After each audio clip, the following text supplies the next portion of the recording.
Drage učenice, pred nama je još jedan sat hrvatskog jezika. Na njemu ćemo ponavljati i to znakove na kraju rečenice. Vjerujem da ih se jako dobro sjećate, no prije nego što krenemo ponoviti znakove, idemo vidjeti što je to uopće rečenica te kako ona nastaje. Krenut ćemo sa slovima, odnosno glasovima. Dosad smo naučili sva slova abecede osim slova, odnosno glasa dž. Uz pomoć slova, odnosno glasova, slažemo riječi. Evo nekih primjera. Kuća, pile, đak i tako dalje. Slobodno vi možete reći neke svoje primjere riječi. I onda od riječi slažemo rečenice. Evo mog primjera. Djevojčica Mila ima psa. Promotrimo.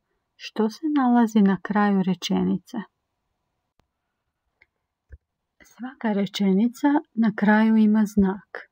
To može biti točka, ukoliko nešto izjavljujemo ili kazujemo, upitnik, ako nešto upitamo, i uskličnik ukoliko nešto uzvikujemo. Vi ćete sada otvoriti svoje pisanke, napisati naslov rečenični znakovi i zapisati rečenice koje vam ja govorim na način da na kraju rečenice stavite odgovarajući rečenični znak. Uvijek možeš zaustaviti video ili ponoviti dio koji ti možda nije bio jasan. Prva rečenica glasi: ne beri cvijeće. Zatim, danas ću svirati flautu. Kako se zove tvoj brat? Voliš li slikati? Nemoj trčati. Djed Filip jede fritule.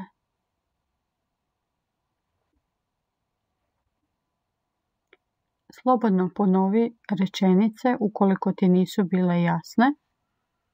Provjeri jesi li to dobro napisala.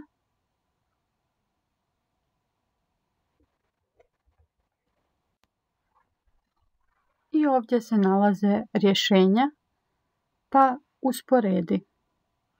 Jesi li sve rečenične znakove točno napisala?